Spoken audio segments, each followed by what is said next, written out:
창세기 14장 17절에서부터 24절까지 이 설교는 제가 평생에 처음 하는 설교이면서도 너무나 놀라운 장면이 이 속에 들어있기 때문에 이 속에 들어있는 신비를 맛보고 감사하는 시간 되었으면 참 좋겠습니다. 창세기 14장 17절입니다. 그가 그돌라오멜과 또 그와 함께한 왕들을 살육하고 돌아올 때에 소돔 왕이 사회 골짜기 곧 왕의 골짜기에 나와 그를 맞이하였고 살렘 왕 멜기세덱이 빵과 포도즙을 가지고 나왔는데 그는 지극히 높으신 하나님의 제사장이었더라. 그가 아브라함을 축복하여 이르되 하늘과 땅의 소유주 되시는 지극히 높으신 하나님의 아브라함에게 복이 있을지어다. 내 원수들을 내 손에 넘겨주신 지극히 높으신 하나님을 찬송할지어다 하매 그가 모든 것의 10분의 1을 그에게 주니라. 소돔 왕이 아브라함에게 이르되 사람들은 내게 주고 재물은 네가 취하라 하매 아브라함이 소돔 왕에게 이르되 내가 하늘과 땅의 소유주 되시는 지극히 높으신 하나님 곧 주께 내 손을 들어 맹세하였노니 이것은 네가 이르기를 내가 아브라함을 부자로 만들었다 할까 염려하여 네게 속한 것은 실오라기 하나나 신발끈 하나라도 내가 취하지 아니하려 함이라. 다만 청년들이 먹은 것과 나와 함께한 사람들 곧 아넬과 에스골과 마무레의 몫은 예외이니 그들이 자기 몫을 취할 것이니라 하니라. 24절 말씀까지 말씀을 읽었습니다. 기도합시다. 주님께 감사드립니다. 오늘은 창세기 14장 17절에서 24절까지의 말씀을 본문으로 읽었습니다. 이 말씀 속에 담긴 하나님이 우리에게 가르쳐 주실 교훈과 비밀을 열어주시고 오늘 함께 이 말씀을 듣는 사람들 뿐만 아니라 이후에 이 말씀을 접하는 모든 사람들에게 의의 왕, 평화의 왕, 그리고 살렘 왕 대신 멜기세덱과의 아브라함의 만남이 무엇을 의미하는가를 우리에게 알려주시고 우리의 영적 생활에도 영향이 될 뿐만 아니라 우리가 소돔 왕 같은 세상 왕을 대할 때에 어떻게 대하고 어떻게 그 유혹을 이길 수 있는가에 대한 비밀도 열어주시옵소서. 이 시간 저를 홀로 세우지 마시고 주님께서 친히 임재하셔서 우리 마음을 만지시고 우리의 모든 듣는 귀도 만지시고 제 입술도 주장하셔서 주님 뜻을 바로 전하고 주님의 거룩하신 뜻이 하늘에서 이루어진 것 같이 땅에서도 이루어지는 놀라운 기적이 우리의 삶 속에 나타날 수 있도록 이끌어 주시옵소서. 우리를 구원해 주시고 의의 길로 인도해 주시는 우리 주 예수 그리스도의 이름으로 기도드렸습니다. 아멘. 오늘은 창세기 38번째 강좌입니다. 제목이 이 멜기세덱하고 아브라함이 만난 이 장면이요. 지금으로부터 4000년 전 얘기인데 이 말씀 속에 너무 놀라운 은혜가 담겨 있기 때문에 저는 이 말씀을 제목을 이렇게 걸었습니다. 살렘 왕 멜기세덱은 누구신가? 그리고 부제목으로 멜기세덱과 아브라함 두 분이 만난 얘기가 창세기에서만 나오고요. 이 멜기세덱 얘기가요. 시편에 한 번 나오고 히브리서에 한 번 나오는데 3번밖에 안 나오고 그 이후에 어떠했는지 살았는지 죽었는지 그 다음에 무슨 일을 또 했는지는 아무 기록이 없고 아브라함만 만난 얘기가 이렇게 딱 나와 있는데요.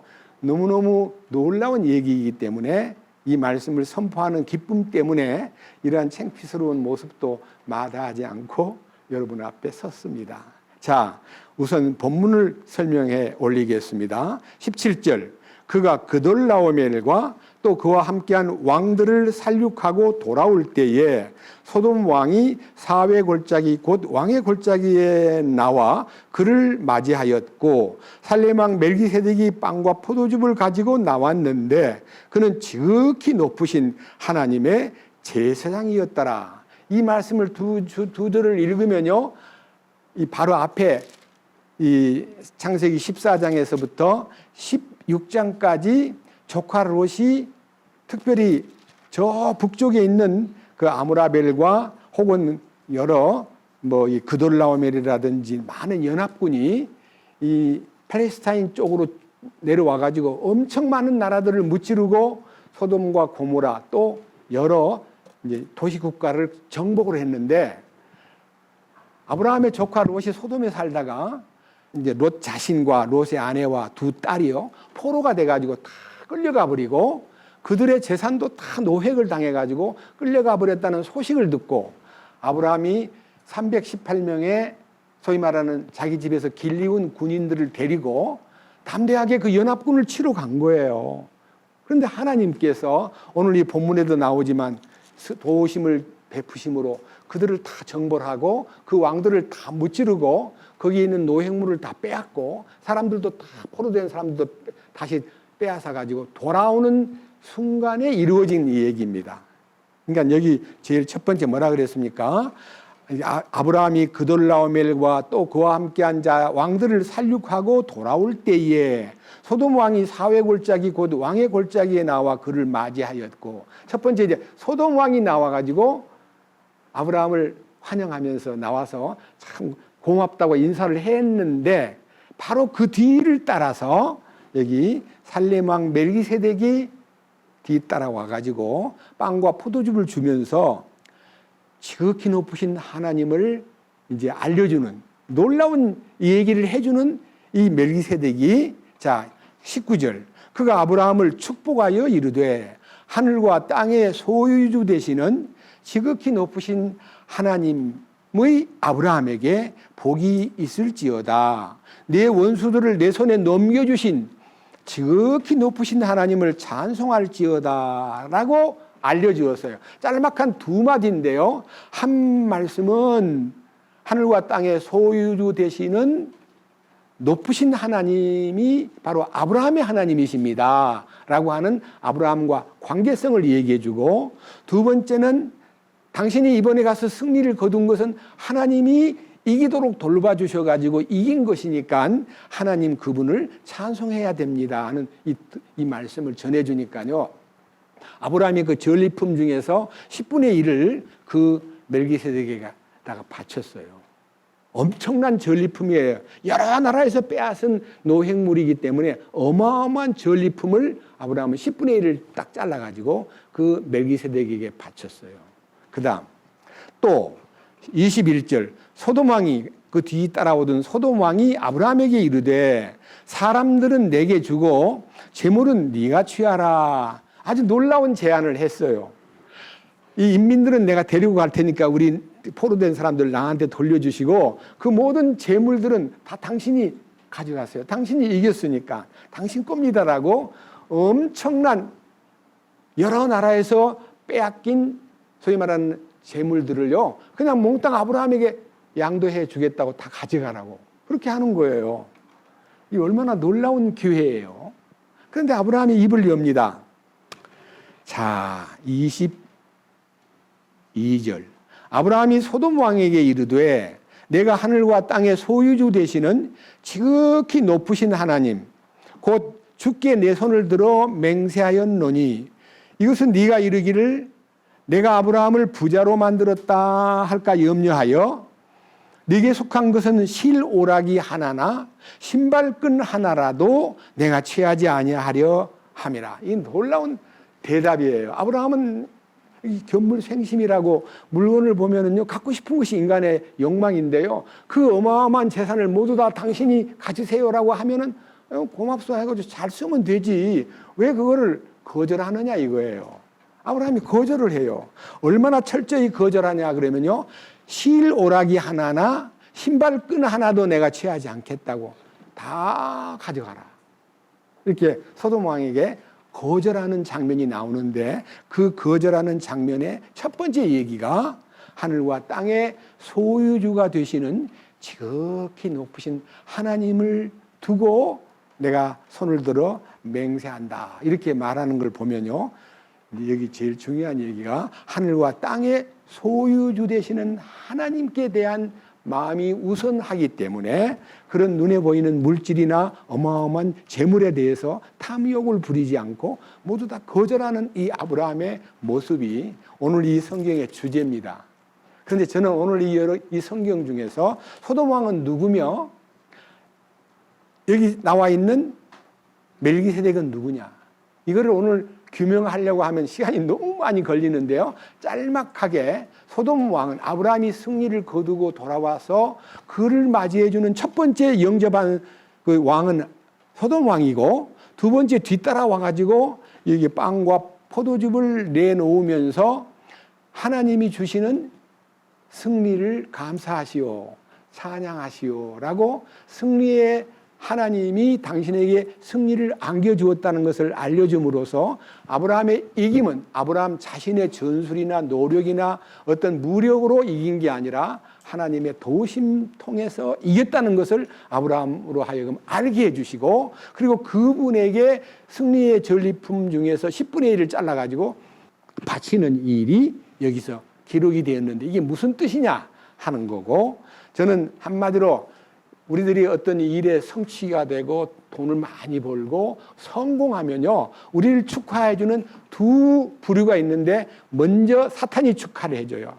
세상 왕이 환영한다, 너는 영웅이 되었다, 너는 대단한 인물이다, 너는 정말 놀라운 사람이다, 세상에서 너를 알아줄 거다라고 나를 교만하게 만들고 들뜨게 만드는 첫 번째 나를 찾아온 왕은, 소돔 왕은 사탄을 얘기하는 겁니다. 사탄이 나타난 거예요.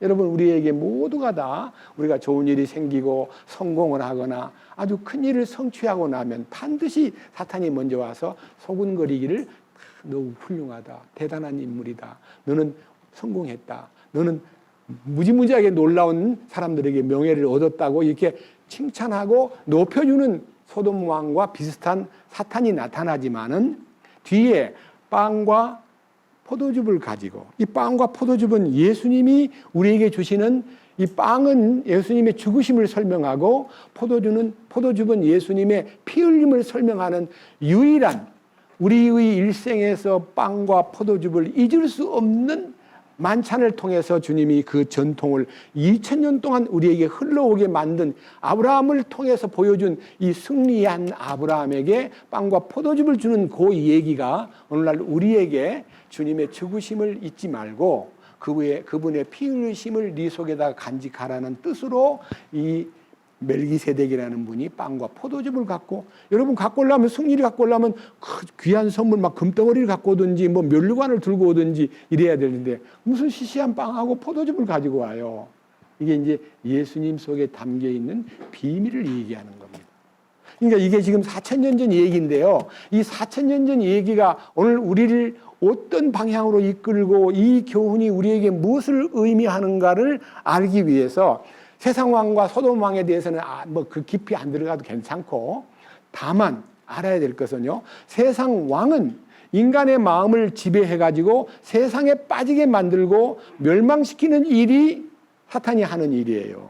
그런데 예수님은 우리를 세상에서 망하게 만들지는 않아도 세상에 대해서 보이는 물질이나 세상의 명예나 어떠한 소유나 재물에 대해서 우리 눈이 거기에 소위 말하는 쏠리지 않고 영원한 하나님의 계획에 눈이 열려가지고 세상에서 사는 동안은 나그네 생활이라는 것을 알게 되고, 세상의 물질에 대해서나 모든 명예나 권세나 모든 보이는 세계를 임시로 우리가 쓰다가 영원한 나라에서 주님과 더불어 살 준비를 하는 과정이라는 것을 우리가 알게 되면요, 세상은 잠시 훈련소고요, 우리 주님과 함께 영원히 누릴 세상이 따로 있다는 것을 아는 사람이 참 행복한 사람입니다.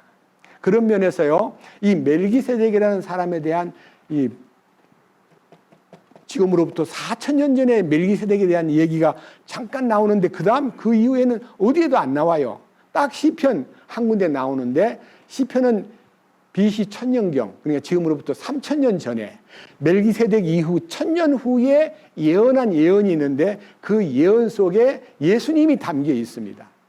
시편 110편, 시편 110편. 시간 관계상 다 읽지 않고요. 1절과 2절만 읽어도 이분이 누굴까 하는 생각이 들고 그 다음에 넘겨가지고 4절을 보면 멜기세덱이구나. 아니야. 예수님이구나.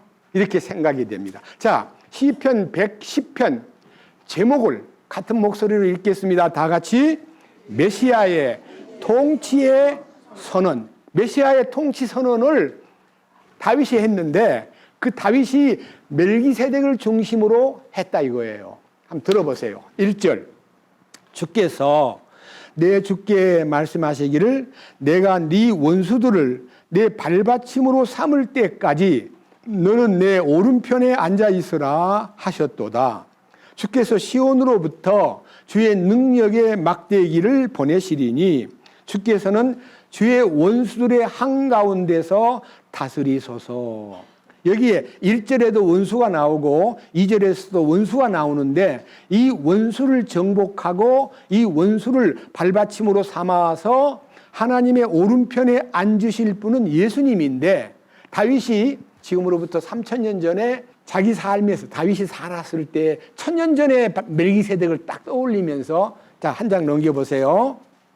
4절 읽습니다. 주께서 맹세하셨고 또 뜻을 돌이키지 아니하시리라 이르시기를 너는 멜기세덱의 계통에 따른 영원한 제사장이라 하셨도다. 주의 오른쪽에 계신 주께서 친히 진노하시는 날에 왕들을 쳐서 부수시리라. 여기에 4절에는 영원한 제사장을 얘기했고 5절에는 왕에 대한 얘기가 나오는데 우리 주님은 이 땅에 왕으로 오신 분이에요. 그런데 사람들을 왕으로 접대하지 않고 아주 형편없는 거짓말쟁이로 취급해가지고 죽게 만들었어요. 그리고 그는 죽을 때 십자가에 위에다가 표를 내기를 이는 유대인의 왕이라고 라틴 말로 또 헬라 말로 히브리 말로 패를 만들어서 붙여놓고 죽였어요. 그 왕이 죽었어요. 빌라도 재판장이 네가 왕이냐라고 물을 때 그렇다. 내가 왕이다. 이후에 내가 영광의 면류관을 쓰고 이 땅에 오는 것을 온 인류가 본다라고 예언하신 후에 운명하셨는데 그분이 이 땅에 오실 때는요. 약속대로 만왕의 왕으로 오십니다. 그분 다시 오실 때 만왕의 왕으로 온다는 것을 성경에서 말했고 그것을 온 세계 교회가 믿고 있습니다. 그런데 실제 가장 중요한 것은요. 만왕의 왕으로 오실 때에 그분을 맞이하기에 합당한 사람이 누구냐 하면요. 인생 삶에서 그분을 왕으로 모시고 산 사람들. 그분을 왕의 통치권 속에서 그분을 마음속에 모시고 왕으로 모시고 살던 사람들만 들림을 받고요. 자기가 왕 노릇하고 그분을 말로만 왕이시여 만왕의 왕이여 만왕의 왕이여 그러면서도 자기 마음대로 말하고 행동하고 판단하고 남 얘기하고 이런 사람들은 그 축복에 참여하지 못하는 겁니다. 여러분 꼭 아셔야만 됩니다. 만왕의 왕이 오실 때 이 땅에 사는 동안에 그를 왕으로 모시고 통치를 받은 사람들만 그 놀라운 신부의 반열에 들어가서 함께 영광을 누리게 된다는 것이 성경 전체의 흐름입니다. 꼭 기억하십시오. 예수님이 내 생활 가운데 진정으로 왕이신가? 그분의 통치를 받고 나는 사는가? 내 뜻과 내 생각대로 말하고 행동하고 판단하고 살지는 않는가? 이거를 여러분들이 오늘 이 시간 깊이 자문하고 자답하시길 바랍니다. 그런데 이 말씀을 여기 4절에서 너는 멜기세덱의 계통에 따른 영원한 제사장이라 함과 5절에 모든 왕들을 쳐서 부수시리라고 하신 말씀이 그 분의 마지막 사역이고 6절 그분께서 이교도들 가운데서 심판하사 그러니까 세상을 심판하고 처소들을 시체로 채우시고 많은 나라의 머리들을 상하게 하시며 많은 나라의 머리는 전부 자기잖아요. 예수님을 머리 삼은 사람은 몸된 교회고 그분의 머리 대심 안에 머물러 있는 사람은 그분을 왕으로 모시고 자기 목이 잘린 사람들만 예수님을 머리로 삼고 살아요. 여러분 목 잘린 경험이 있습니까? 내 목이 잘려야 주님이 내 머리가 되셔요. 내 목이 잘리는 방법은 여러분이 무슨 작두에다가 목을 자르는 게 아니고 십자가에만 들어가면 내 목이 잘리고 주님이 내 머리가 되시는 거예요.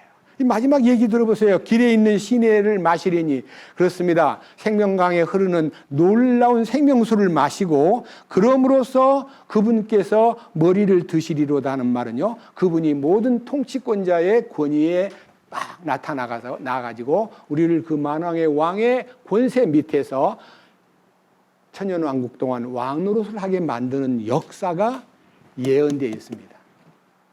이건 짧은 예언인데 이거를요 멜기세덱과 예수님과의 관계를 모르면 해석이 안 되는 성경입니다. 자, 이제는 멜기세덱이 누군가를 알려드리기 위해서 히브리서 7장으로 여러분들을 안내합니다. 히브리서 7장. 자, 저 뒤로 가가지고 히브리서 7장입니다. 히브리서 7장 1절입니다. 자, 주목해서 이 말씀에 여러분들이 간절한 기도하는 마음으로요. 창세기 14장에서 나오는 멜기세덱이 어떤 분이며 그분이 예수님하고 무슨 관계가 있는가를 7장 1절에서부터 28절까지 다 기록이 되어 있는데 오늘 이거 다 읽으면 1시간 걸리기 때문에 짤막 잘라서 읽겠습니다. 1절. 자, 1절. 히브리서 7장 1절. 이 멜기세덱은 살렘 왕이요. 아까 읽었잖아요. 살렘 왕 멜기세덱이 아브라함을 찾아왔다 그랬습니다. 지극히 높으신 하나님의 제사장이니라. 여기서 여러분들은 꼭 아셔야 돼요. 왕이면서도 제사장이다? 이런 직책은 성경에 없어요. 왕이면서도 제사장이 되는 것은 하나님의 특별한 경륜에 의해서 나타난 결정이지 왕은 왕이고 제사장은 제사장이에요. 여러분 유대 왕국 10대 왕 우시아가요 왕으로서 굉장히 성공을 했어요. 치세를 잘하고 정복도 하고 막 굉장히 유명해지니까요. 자기가 그냥 당당하게 성전에 들어가서 분향하려고 딱 서니까 제사장들이 와가지고 왕이시여, 왕은 제사장 노릇을 하면 안 됩니다. 왕은 왕으로서 통치권을 행사하시고 제사장은 하나님께 기도드리고 하나님께 경배드리는 특별한 직책입니다. 나가세요. 안 나가고 막 성질을 내면서 막 제사장들을 뿌리치니까요. 그 성전에서 갑자기 문둥이가 돼버렸어요. 우시야 왕이. 문둥이가 되면 자기도 알지 몸에 문둥이가 탁 드니까요. 사람들이 끌어내라 해서 그를 끌어내가지고 살아있는 동안에 왕으로서의 역할도 못하고 아들한테다가 왕을 맡기고 평생 문둥이로 지내다가 돌아가셨어요. 우시야 왕이 왕이면서도 제사장 노릇을 하려다가 놀랍게도 하나님 앞에 금지된 그 자기 위치를요 모르고 쉽게 말하면 잘난 체하고 자기도 제사장같이 분향을 하려고 대들다가 놀랍게도 그가 문둥이가 돼가지고 제사장 역할을 하다가 망했다는 얘기가 역대하 26장에 쫙 나와 있습니다. 우시아의 치세와 문둥이가 된 경위를 읽어보십시오. 다만 오늘 이 시간 제사장이면서도 왕인 이 겸직자가 멜기세덱인데 이 멜기세덱이 왜 구약시대의 많은 왕들은 왕은 왕이고 제사장은 제사장인데 왕과 제사장을 겸직한 분으로 나타나셨는가 하는 것은 우리에게 큰 신비예요. 우리에게 희망이에요. 또 우리에게 약속하신 약속이에요. 이 약속을 나중에 얘기하면은 은혜가 덜 되니까 미리 알아봅시다. 우리를 구원하신 목적은 왕이 되고 제사장 만들려고 그것도 겸직으로 만들려고 주님 우리를 구원했다고 약속하셨습니다. 그래서 베드로전서 2장 9절에 너희는 뭐라 그랬어요? 이 개역에는 왕 같은 제사장으로 되어 있는데요. 우리 흠정역에는 로열이어야 돼. 로열. 왕가의 제사장. 왕이면서도 제사장으로 만들기 위해서 우리를 구원했다는 약속이 있는데 이 약속을 우리가 속에 먼저 간직하고, 아, 이 멜기세덱하고 나하고 같은 종이네? 아니야, 예수님이 멜기세덱이라며 나는 이 사람하고 관계가 있어. 나도 관계가 있단 말이야 하고 마음의 희망을 품기 위해서 계시록 1장과 5장을 먼저 보고 말씀으로 들어오겠습니다. 히브리서 7장을 접어두시고 계시록 1장. 자, 요한계시록 1장입니다. 제일 중요한 것은 5절과 6절을 읽으면요, 그 말씀이 답이 딱 나옵니다. 5절. 계시록 1장 5절 또 신실한 증인이시요 죽은 자들 중에서 처음 나신 분이시며 땅의 왕들의 통치자이신 예수 그리스도로부터 은혜와 평강이 너희에게 있기를 원하노라. 우리를 사랑하사 자신의 피로 우리의 죄들에서 우리를 씻으시고 하나님 곧 자신의 아버지를 위해, 다 같이 읽읍시다. 우리를 왕과 제사장으로 삼으신 분께, 즉 그분께 영광과 통치가 영원 무궁토록 있기를 원하노라. 아멘. 우리를 구원하신 목적이 뭡니까? 죽어서 천국 오라고? 왕과 제사장을 만들기 위해서예요. 이제 멜기세덱의 반차 속으로 우리를 초대한 거예요. 자, 5장 좀 넘겨가지고 2장을 넘겨보세요. 5장 놀라운 얘기가 있습니다. 다 못 보니까요, 9절, 10절을 보면은 이 말씀과 똑같은 인류 가운데서 왕과 제사장으로 만들 후보생이 누구냐는 것이 나와 있어요. 요한계시록 5장 9절. 그들이 새 노래를 불러 이르되 주께서 그 책을 취하시고 그 책의 봉인들을 열기에 합당하시나이다. 주께서 죽임을 당하시고 주의 피로 모든 족속과 언어와 백성과 민족 가운데서 우리를 구속하사 하나님께 드리셨으며, 우리를 구원하시는 목적은요, 하나님께 드리기 위해서 우리를 구원한 거예요. 우리는 우리 보고 개인적으로 구원받았으니까 알아서 살고 나중에 죽은 다음에 천국 와라, 그렇게 해서 우리를 구원시킨 게 아니에요. 길거리에서 전도하는 사람이 예수 믿고 천국, 예수 믿고 천당, 그런 거는 다 가짜배기 소리예요. 예수 믿고 하나님께 드려진 존재가 되고, 그 하나님께 드려진 존재가 되면은 그 다음 뭐라 그랬어요? 또라 그랬어요. 10절. 또 드려진 존재일 뿐만 아니라 또 우리 하나님을 위하여 뭐가 돼요? 우리 하나님을 위해서 우리를 뭐를 만들었어요? 여러분, 하나님께서 우리를 구원하신 후에 왕과 제사장으로 삼으실 거예요. 삼으셨어요. 그럼 왕이 됐어요? 안 됐어요? 새끼왕이에요. 아직은요, 세자, 새끼왕, 후보생, 왕 후보생으로 결정했다는 거예요. 그게 왕 후보생답게 살아야 될 거 아니에요. 왕과 제사장으로 삼으셨으니 우리에게 뭘 맡기려고? 하반절 뭐라 그랬어요? 우리가 어디서 뭘 한다고요? 땅에 어디 땅이었어요?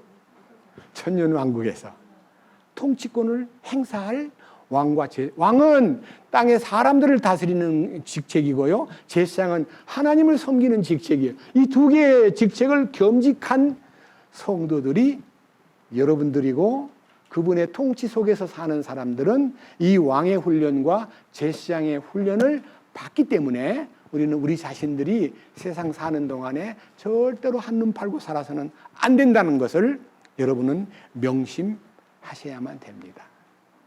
여기 읽어보면, 아, 우리를 왕과 제사장으로 삼으셨구나. 그리고 우리가 땅에서 통치할 수 있도록 우리를 구원하셨구나. 그 중에서 놀라운 얘기는요, 여기 9절 하반절에 주께서 죽임을 당하시고 주의 피로 모든 족속과, 모든 족속이라는 말은 다른 말로 모든 민족과, 세상에 민족이 무지무지하게 많습니다. 근데 우리들도 작은 조선이라는 나라에서 태어난 한민족이고 단일 민족입니다. 근데 이 민족들 속에 우리를, 언어들 속에 우리를, 백성들 속에 우리를, 민족 가운데서 우리를 구속하여 하나님께 드려진 존재라는 것은요, 내가 이 세상의 많은 민족 속에서 대한민국 국민으로 태어나가지고 이렇게 구원을 받고 하나님께 드려진 존재가 되었다는 것은 너무 영광스럽고 너무 감사한 일이에요.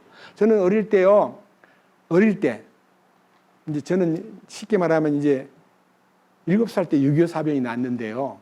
6.25 사변 이후에도요, 미군들이 한국을 통치할 때요, 이제 10살 되고 11살 되고 12살 될 때 초등학교 이제 3, 4, 5, 6학년 될 때도 미군들이 한국에 엄청 많이 왔다 갔다 하는데요. 애들들이 줄줄줄 따라가면 미군만 보이면 기범이 껌, 기범이 초콜릿, 기범이 그러면요. 그냥 그 사람들이 주려면 좋게 줘야 되는데 막 갖고 가다 껌을 던지고 막 초콜릿을 던지고 그러면 그거 주워 먹으려고 막 달라드는 걸 보고 저는 달라들지 않았어요. 내가 무슨 개냐? 저렇게 던진 걸 먹게? 저 사람 정말 나쁘네 하고 어린 마음에도요. 그 초콜릿이나 껌을 주지 않았습니다. 얘들아, 니들이 개냐? 걔들은 눈에 그런 마음이 안 보이나 봐요. 저는 교회를 다녔기 때문에 그런가 봐요. 그러면서 도와주려면 그렇게 도우면 되나? 길가에다 던져가지고 주워 먹게 만드는. 그리고 심지어 아주 못된 그 미군 중에 몇 사람은 우리는 그때 뭔지 몰랐죠. 카메라를 들고 우리 찍는 거예요, 그거를.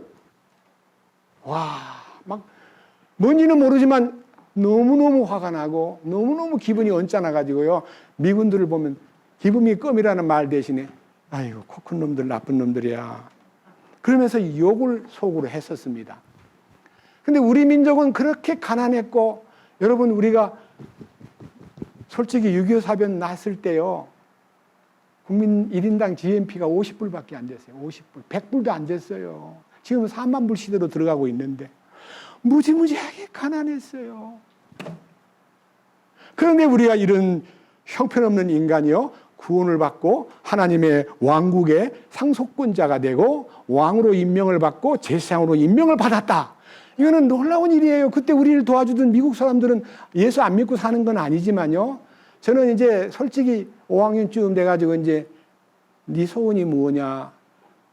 하나님, 왜 저를 이 가난하고 어려운 나라에서 태어나게 했습니까? 성경에 보니까 하나님이 우리 인류를 태어날 장소와 살아갈 연륜과 일생을 다 설계해 놨다는 말을 사도행전에서 딱 보고 나서는요. 한번 사도행전, 제가 이 말씀 보고요. 어린 마음에 하나님께 기도를 했어요. 하나님, 나 미국에서 태어나게 하지 왜 한국에서 태어나게 했어요?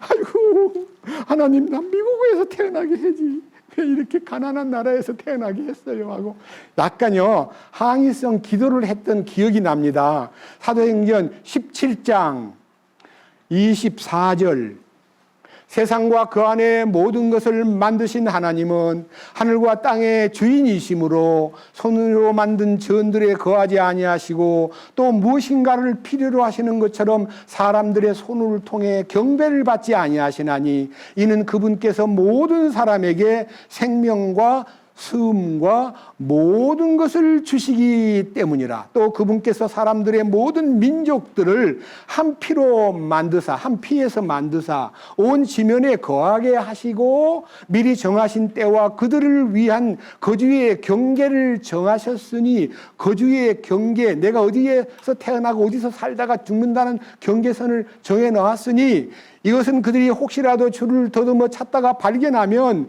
그분을 구하게 하려 함이라. 그러나 그분은 우리 각 사람으로부터 멀리 떨어져 있지 아니하니 이는 우리가 그분 안에서 살며 움직이며 존재하기 때문이라. 제가 이 성경을 읽다가요, 사람을 거주의 경계를 정했다? 그런데 목적은 하나님을 더듬어 찾다가 발견하게 되면 그분께 구하게 하려 하심이라. 그래서 그분은 우리 각 사람으로부터 멀리 떨어져 계시지 않도다. 그래가지고 이제 그 어린 마음으로 미국에서 태어나게 하지 왜 이렇게 가난한 나라에서 태어나게 했어요라고 약간 좀 원망을 갖고 있다가요. 1966년 23살 때 주님을 딱 만났을 때 그날 비로소 하나님, 왜 제가 한국에서 태어났는지 알겠습니다. 가난한 환경과 이 말로 다 못할 어려움 속에서 주님을 더듬어 찾다가 오늘 만나고 보니까 한국에서 태어난 건 너무너무 감사합니다 하고 한국에서 태어난 것을 감사하고 우리 부모님, 우리 동생들 다 같이 구원받도록 간절히 기도를 했고 전도를 해서 다 구원을 받았어요.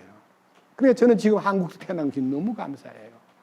이제 중년에 그 다음에 이제 우리 아이가 공부하러 가서 미국서 이제 시민권을 따고 아버지 한국에 너무 어려우니까 미국으로 오셔야 하고 초청장을 보냈는데 부모님을 모실 수 있다고. 저는 너 나 미국 안 가. 가면 할 일이 없어. 주님이 나에게 이 언어를 주셨고 나의 가까운 민족을 통해서 주님을 전할 수 있는 은혜를 주셨기 때문에 나 미국 갈 필요가 없어. 미안해. 나 미국 가면 네 밑에서 놀고 먹는 건 좋을지 몰라도 나는 할 일이 없어. 나는 안 가. 안 간다 그랬어요. 지금도 가고 싶지 않아요. 왜? 주님이 약속한 천년왕국과 왕노릇 해야 될 약속의 땅이 있는데 거기에 갈 준비를 해야지 무슨 미국을 가요. 저는 마음에서 조금도 불평하거나 그 어린 시절에 불평했던 어디서 태어났느냐에 대한 얘기마저도 저에게는 불평의 하나의 원인이었는데 그 불평의 원인이 다 사라져버리고 주님과의 관계를 통해서 감사하는 사람이 되고 현재 이 자리가 너무 감사하고 여기서 주님 만나게 되면 만왕의 왕께서 나를 데리고 가셔가지고 천년왕국에서 통치권에 동참시킨다는 약속을 믿기 때문에 너무 행복해요. 그잖아요. 이 놀라운 축복이 있는 거예요. 자, 그분, 멜기세덱 그분이 누구시길래 그런 희망을 제게 안겨주었을까라고 하는 의문을 마음에다 지니고 히브리서 7장으로 여러분들을 다시 안내합니다. 히브리서 7장. 다시 봅니다. 1절. 이 멜기세덱은 살렘 왕이요 지극히 높으신 하나님의 제사장이니라. 그가 왕들을 살리고 하고 돌아오는 아브라함을 만나 그를 축복하였으며 아브라함도 그 모든 것의 10분의 1을 그에게 주었느니라. 그 이름을 해석하면 여기에 멜기세덱이라는 단어를 이제 히브리 말로 번역을 하면 첫째, 의의 왕이요. 이게 멜기세덱이라는 말은 의의 왕이라는 뜻이에요. 의의 왕이요. 그 다음은 살렘 왕이니, 살렘이라는 말은 평화를 말해요. 살렘 왕이니, 그 다음에 뭐라 했어요? 곧 화평의 왕이라. 화평의 왕이라는 것은요, king of peace라고 된 걸 보면요, 이 화평이라는 단어는 평화를 뒤집은 말이지만, 같은 말이지만요, 평화의 왕입니다. 그러니까요, 의의 왕이면서도 평화의 왕, 살렘 왕은 예루살렘을 얘기합니다. 그때 예루살렘은 살렘이라고 불렸고, 훗날 다윗이 통치하면서부터 예루살렘이라고 이름을 바꿨고요. 그 평화의 도시라는 뜻이에요. 그리고 우리 주님이 우리를 데리고 갈 영원한 천년왕국의 수도가 새 예루살렘이에요. 자, 3절 놀라운 얘기입니다. 그는 멜기세덱은 의의 왕이면서 살렘 왕이면서 평화의 왕이신데 아버지도 없고 어머니도 없고 혈통도 없고 날들의 시작도 없고 생명의 끝도 없고 오직 하나님의 아들과 같이 되어 항상 제사장으로 있느니라. 이제 이 사람이 얼마나 위대한가 깊이 생각해 보라. 심지어 족장 아브라함이 노획물의 10분의 1을 그에게 주었느니라. 여기 이제 여러 얘기가 많지만요. 이 멜기세덱은 부모가 누군지도 없고요. 생명의 끝도 없고 도대체 어떤 분인지 누군지도 모르고 다만 그는 의의 왕이야. 평화의 왕이래. 그 정도만 알고 세상을 보냈는데 그 다음 이제 히브리서 열릴 때까지 이 멜기세덱이 누군가를 몰랐어요. 근데 이분이요. 참으로 놀라운 것은요. 자, 10절입니다. 멜기세덱이 아브라함을 만났을 때에 레위가 이미 자기 조상의 허리에 있었느니라.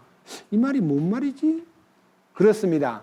10분의 1을 받아먹는 레위 지파 사람들은요, 모세의 율법에 의해서 레위 지파가 성전에 봉사하고 있기 때문에 그들은 노동을 하지 않고 직장이 없고 땅도 분배를 안 해줬기 때문에 이스라엘 많은 민족들이 10분의 1을 계속 갖다가 레위 사람에게 갖다 주면 그들이 생활에 썼습니다. 그런데 우리 주 예수님은 10분의 1을 받을 때에 자기가 쓰려고 받은 거 아닙니다. 우리의 신앙 고백입니다. 10분의 1을 바친다는 것은요, 10분의 9가 다 주님 주신 겁니다. 그리고 나는 그거를 내 것으로 삼지 않고 세상에 그냥 돌려줘 버렸습니다. 소돔 왕에게 다 가지고 와라. 나는 절대로 그 실 오라기 하나나 신발끈 하나도 취하지 않겠다는 그 마음이 10분의 1을 바친 사람으로서의 태도여야 돼요. 우리가 10분의 9는 내 거고 10분의 1은 하나님 거다라고 마음먹는 사람은 잘못된 11조예요. 11조를 바칠 때도요. 주님 주신 이 모든 것이 다 주님 겁니다. 주님께 표시를 하고 그 다음에 나머지 10분의 9는 주님 뜻에 합당하게 사용하도록 인도해 주시옵소서. 그렇게 기도하는 마음으로 살면 축복이 넘칩니다. 자, 그다음. 자, 7장 11절에 그러므로 만일 레위의 제사장 체계를 통해 완전함이 있을 수 있었으면 백성이 그의 제사장 체계 하에서 율법을 받았느니라. 아론의 계통에 따라 부르심을 받지 아니하고 멜기세덱의 계통을 따르는 다른 제사장이 일어날 필요가 또 있었겠느냐. 제사장 체계가 변하였은즉 율법도 변하는 것이 마땅하니라. 또 이 일들이 말하는 그것은 다른 지파에게 속하시는데 그 지파에서는 아무도 제단에서 섬기는 일을 맡지 아니하였느니라. 우리 주께서 유다에게서 나신 것이 분명하도다. 이 지파에 대하여는 모세가 제사장 직분에 관해 아무것도 말하지 아니하였고 멜기세덱의 모습을 따르는 다른 제사장이 일어나므로 그것은 더욱더 분명하도다. 17절 그분께서 증언하시기를 너는 멜기세덱의 계통에 따른 영원한 제사장이라고 시편 110편 아까 4절 이하에서 예언한 내용을 인용하면서 또한 20절 또한 그분께서는 맹세 없이 제사장이 되지 아니하셨으니 예수님께서는 맹세 없이 제사장이 되지 아니하셨으니 그 제사장들은 맹세 없이 되었으나 그들은 자기에게 말씀하신 분을 힘입어 맹세로 되셨느니라. 또 주께서 맹세하셨고 또 뜻을 돌이키지 아니하시리라 이르시기를 너는 멜기세덱의 계통에 따른 영원한 제사장이라 하셨도다. 그런 것으로 말미암아 예수님께서 더 나은 상속 언약의 보증이 되셨느니라. 그들이 참으로 다수의 제사장이었던 것은 죽음으로 인해 그들이 항상 잊지 못하였기 때문이로되 이 사람은 항상 계심으로 변할 수 없는 제사장 직분을 소유하시느니라. 그러므로 그분께서 항상 살아 계셔서 그들을 위해 중보하심을 보건대 그분은 또한 자기를 통하여 하나님께 나오는 자들을 끝까지 구원하실 수 있느니라. 이러한 대제사장께서는 우리에게 합당한 분이셨으니 곧 그분은 거룩하시고 해가 없으시고 더러움이 없으시고 죄인들로부터 분리되시고 하늘들보다 더 높이 되셨느니라. 그분께서 저 대제사장들과 같이 먼저 자기의 죄들로 인하여 날마다 희생물을 드리고 그 다음에 백성의 죄들로 인해 희생물을 드릴 필요가 없으시니 이는 그분께서 친히 자신을 드리실 때에 이 일을 단 한 번에 행하셨기 때문이라. 율법은 연약함을 가진 사람들을 대제사장으로 삼거니와 율법이 있은 뒤에 하신 맹세의 말씀은 영원 무궁토록 거룩히 구별된 아들을 대제사장으로 삼으셨느니라.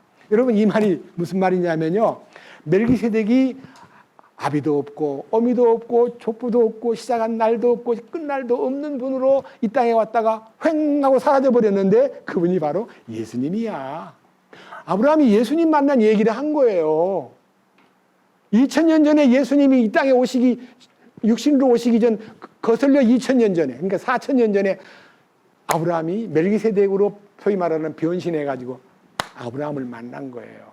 자, 이스라엘 민족은요, 제사장 계열이 아론의 지파, 레위 지파에 속한 아론의 아들들. 아론의 아들들은 대제사장이 되고 레위 지파에 속한 사람들은 제사장으로 복무를 하는데 다 이스라엘 사람들이 11조를 바쳐가지고 살게 만들었어요. 그러나 아브라함이 승리를 하고 돌아와서 전리품의 10분의 1을 멜기세덱에게 바칠 때에 아브라함의 뱃속에 레위가 허리에 있었다. 그 말이에요. 무슨 말이에요? 왜 레위 지파에서 예수님이 나와야 되는데 레위 지파도 아닌 유다 지파에서 별도로 나타나가지고 만왕의 왕이 되시고 대제사장으로 계시는가? 여기 마지막 얘기가요, 너무너무 감사한 일이에요. 자, 많은 제사장과 대제사장이 있지만 23절에 히브리서 7장 23절에 그들이 참으로 다수의 제사장이었던 것은 죽음으로 인해 그들이 항상 잊지 못하였기 때문이로되 예수님은 항상 계심으로 변할 수 없는 제사장 직분을 소유하신 분이시다. 그 뜻이에요. 예수님은 영원한 제사장이에요. 지금도 제사장으로 계셔요. 우리를 위해서 늘 간구하시고 우리를 위해서 늘 중보하시는 분이 대제사장이신 예수님이에요. 그래서 우리를 예수님 안으로 불러들여가지고 예수님 안에 있는 왕권도 부여하고 예수님 안에 있는 제사장권도 우리에게 부여해가지고 전부 우리를 예수시로, 예수시, 예수님의 후손으로 만들고 예수님의 그 DNA를 우리에게다가 공급하시는 거예요. 히브리서 7장만 읽어서도 안 되고요. 밑에 보면요. 히브리서 6장 18절 들어보세요. 6장 18절은요. 바로 7장 마지막 부분입니다. 이것은 우리 앞에 놓인 소망을 붙잡으려고 피난처로 도피한 우리가 하나님께서 거짓말을 하실 수 없는 두 가지 불변한 것으로 말미암아 확고한 안위를 얻게 하려 함이라. 우리에게 있는 이 소망은 혼의 닷과 같아서 확실하고 굳건하여 휘장 안에 있는 것 속으로 들어가나니, 휘장 안에 있는 것은 지성소입니다. 지성소로 우리를 데려가나니 앞서 달려가신 분 곧 예수님께서 멜기세덱의 계통에 따라 영원토록 대제사장이 되사 우리를 위하여 지성소로 들어가셨습니다. 예수님이 지성소로 들어가신 그 후부터 우리들은 예수님을 따라서 지성소로 들어갈 수 있는 놀라운 자격을 얻게 되었다고 히브리서에 기록되어 있습니다. 자, 한 장, 두 장 넘겨보세요. 10장, 히브리서 10장 19절. 이 축복이 우리에겐 지성소에 드나들 수 있는 축복이 십자가에 운명하실 때에 성소와 지성소를 가로막고 있는 휘장이 찢어지면서 우리를 모두 다 그리로 안내하면서 들어와. 노아 방주에 계신 안에 계신 하나님이 노아야 식구들 데리고 들어와. 들어가거라 아니고 들어와 그랬잖아요. 우리를 지성소로 들어오라는 거예요. 이 보세요. 19절. 그러므로 형제들아 우리가 예수님의 피를 힘입어 대제사장으로 오신 예수님이 피를 흘리심으로 새롭고 살아있는 길, 그 길이 지성소로 들어갈 수 있는 담대함을 얻었는데 이 지성소로 들어가는 길은 그분께서 우리를 위하여 휘장 곧 자기 육체를 통해 거룩히 구분하신 것이니라. 또 하나님의 집을 다스리는 대제사장이신 예수님께서 우리에게 계심으로 우리가 마음의 뿌림을 받고 악한 양심으로부터 벗어날 뿐만 아니라 우리 몸을 순수한 물로 씻겼으니 우리가 믿음에 충만한 확신 속에서 진실한 마음으로 지성소에 가까이 다가가자. 지성소로 자신 있게 들어가자. 예수님이 열어놓았고 우리를 들어와, 이리로 들어와 하는 그 거룩함 속으로 우리를 안내하시는 거예요. 지성소를 소유한 사람만 천연왕국에 들어갑니다. 말로만 지성소를 알고 있으면 천연왕국에 못 갑니다. 왜? 머리가 주님이 되셔야 되는데 자기가 머리가 된 이상은요, 이런 성경을 읽어도요 이해가 안 돼요. 무슨 말이냐. 대제사장이 1년에 한 번밖에 못 들어가는 자리인데 우리가 들어가다니. 그런 마음이 생기면서 겸손한 척 나는 못 들어가. 나 같은 형편없는 인간이 어떻게 거리로 들어간단 말이냐 하고 자기를 낮추는 것처럼 보여도 밑에 보면요. 예? 22절에 마음의 뿌림이 핏뿌림이에요. 핏뿌림을 통해서 악한 양심으로부터 벗어남과 동시에 몸을 순수한 물로 씻겼으니 여러분 우리의 몸까지도 정결하게 되고 그 다음에 믿음에 충만한 확신 속에서 진실한 마음으로 그 지성소로 가까이 다가갈 수 있는 이 축복이 23절 약속하신 분은 믿을 만한 분이시니 우리는 믿음의 고백을 흔들림 없이 굳게 잡고 우리 서로가 서로를 살펴보아 사랑과 선행에 이르도록 격려하며 어떤 사람들의 습관과 같이 우리와 함께 모이는 일을 패하지 말고 서로 권면하되 그날이 다가옴을 너희가 볼수록 더욱 그리하자.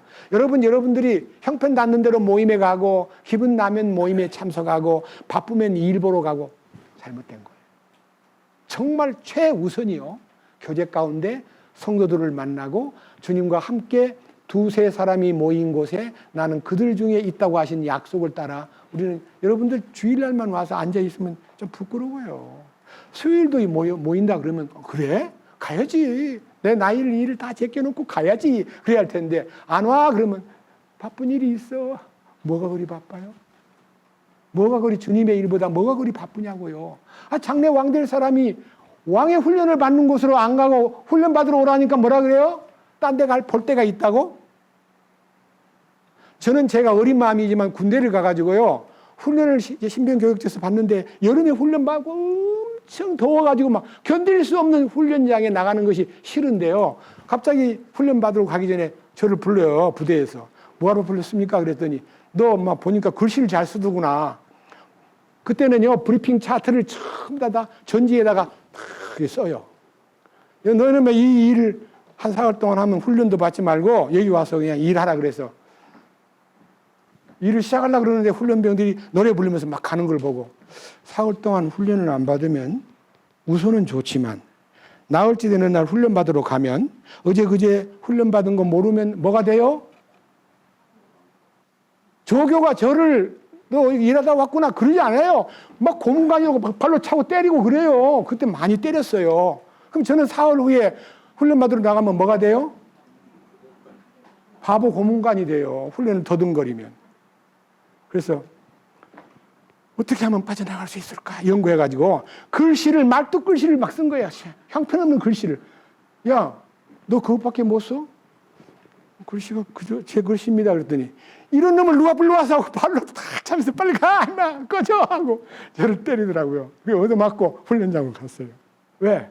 고문관 안 되려고. 4월 동안 그늘에 앉아가지고 글 쓰는 것이 괜찮은데 글씨를 말뚝 글씨를 쓰니까 글씨 못 쓴다고 저를 발로 차면서 누가 이런 놈을 데리고 왔어? 가! 하고 저를 발로 차버렸는데요.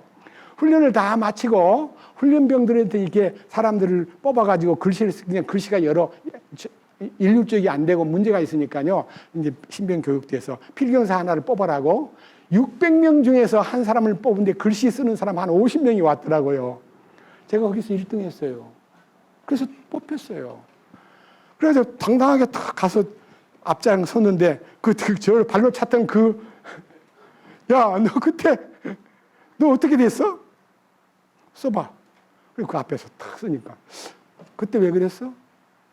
그때는 컨디션이 안 좋아서 그랬습니다.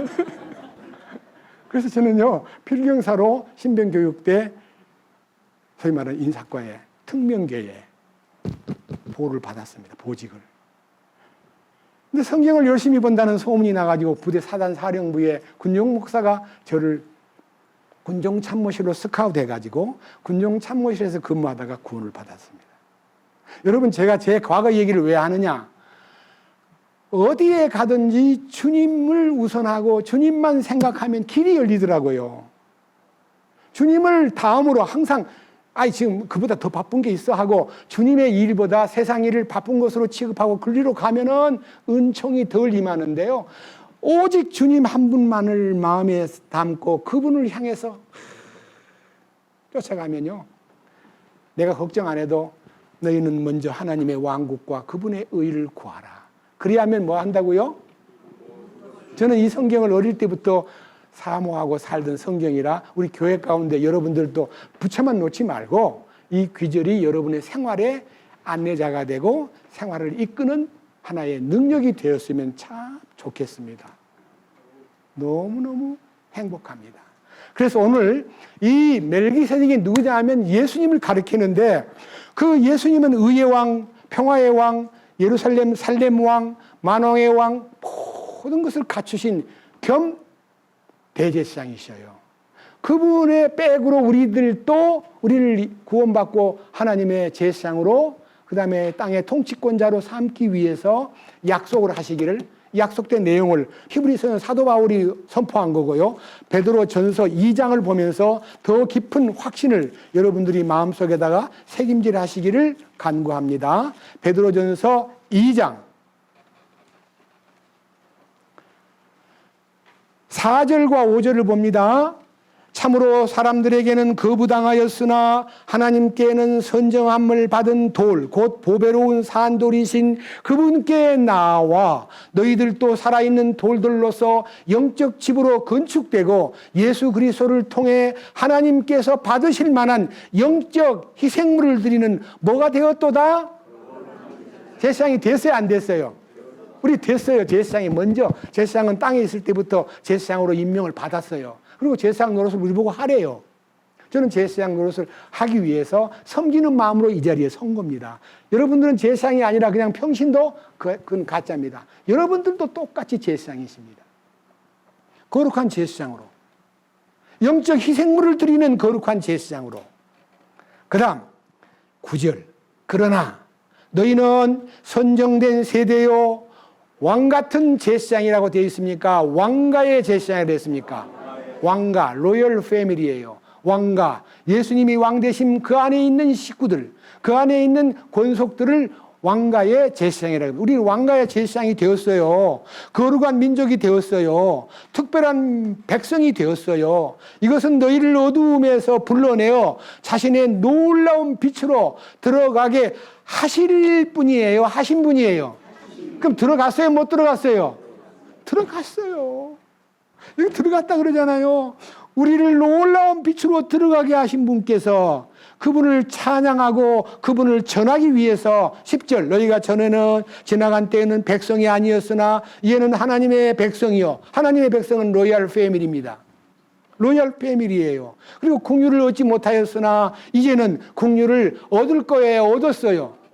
그 주님의 크신 국률 안에 사는 사람은 모든 형제 자매를 국률로 대하고 그분이 보이는 어떤 허물이 있고 실수가 있고 보기에 좀 아닌 것 같이 보여도 덮어주고 사랑으로 말해야 할 텐데 둘러 앉아가지고 막 그 사람 얘기하고 그 사람 흉보고 이게 말이 돼요? 그리스도인이?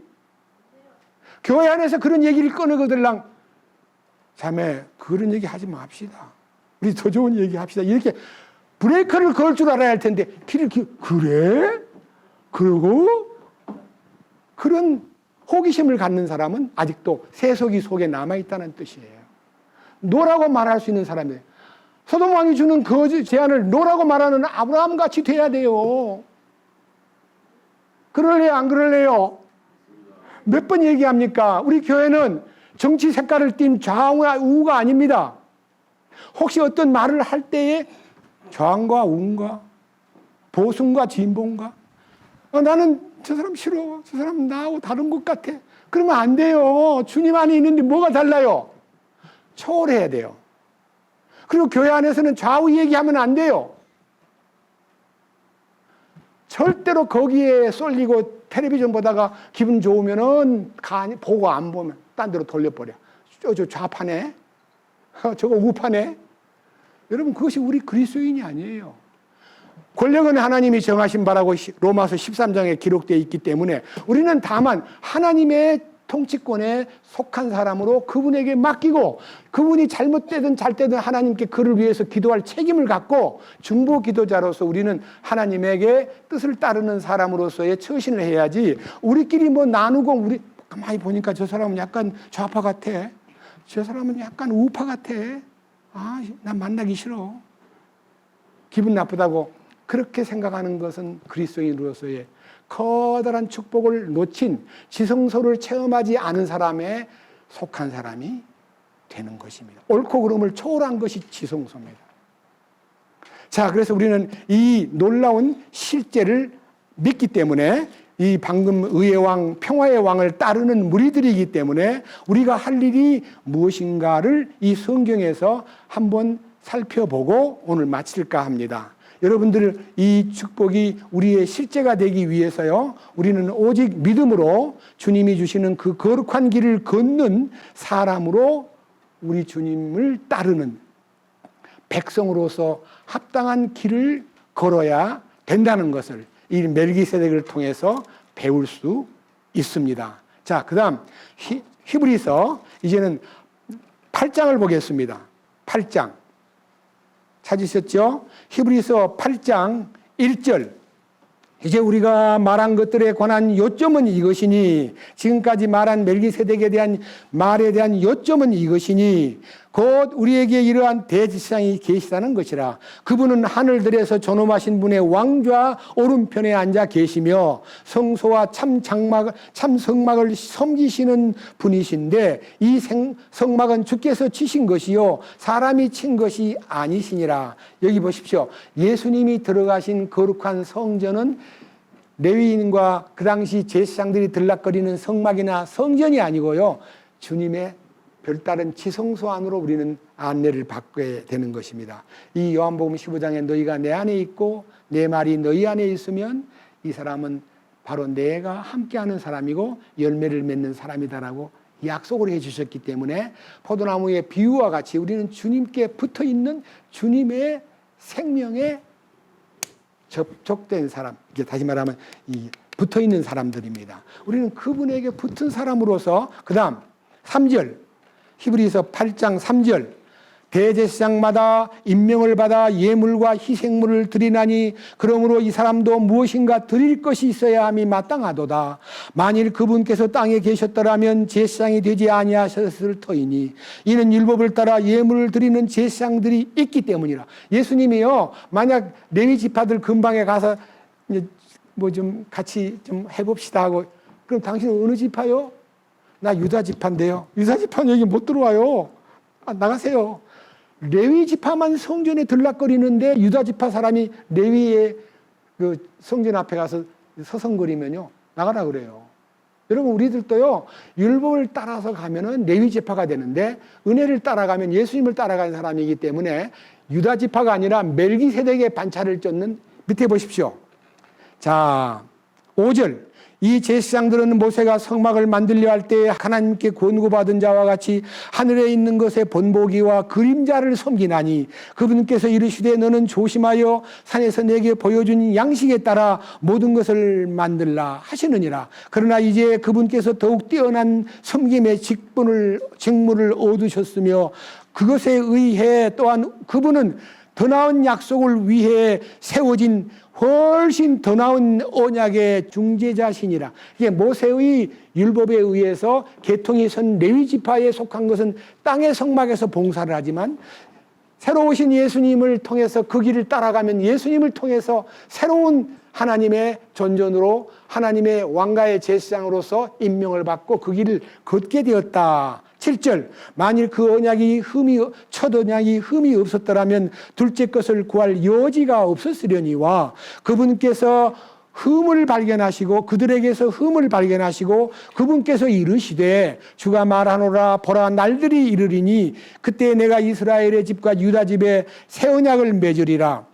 그것은 내가 그들의 조상들의 손을 잡고 그들을 이집트 땅에서 이끌고 나오던 날에 그들과 맺은 언약에 따른 것이 아니니라. 그들이 내 언약 안에 머물지 아니하였으므로 내가 그들을 중히 여기지 아니하였노라. 주가 말하노라. 그날 이후에 내가 이스라엘 집과 맺은 언약은 이것이니 곧 내가 내 법들을 그들의 생각 속에 두고 그들의 마음 속에 그것들을 기록하여 나는 그들의 하나님이 되고 그들은 내게 한 백성이 되리라.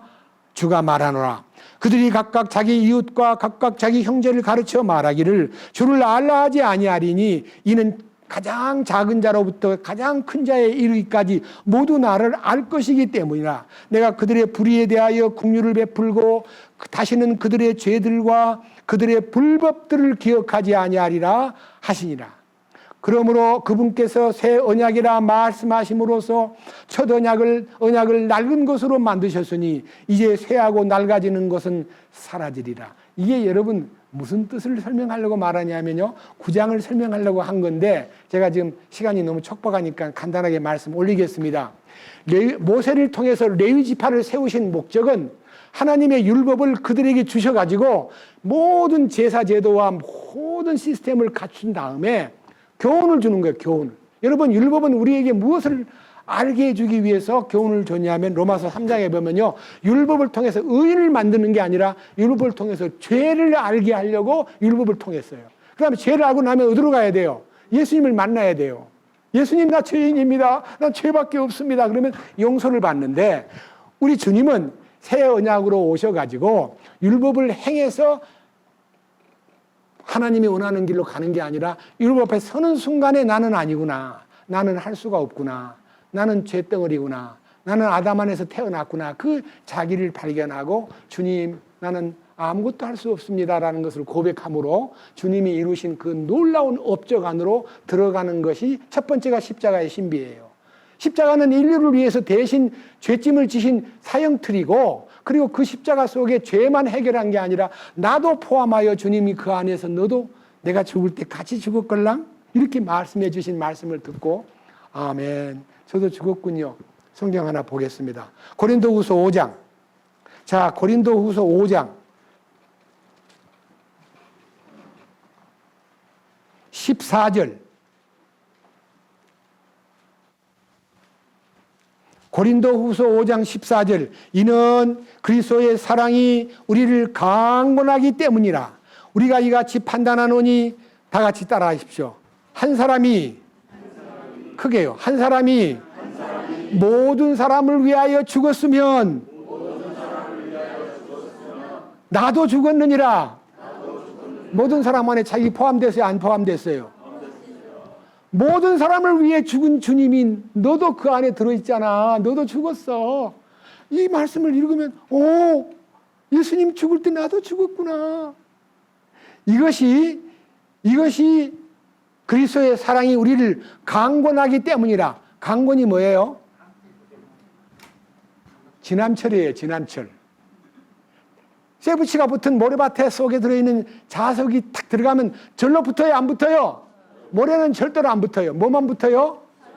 철분만 붙어요. 우리 구원받은 것이 철분이에요. 주님이 탁 오시면 달라붙게 돼 있어요. 붙으면 돼요.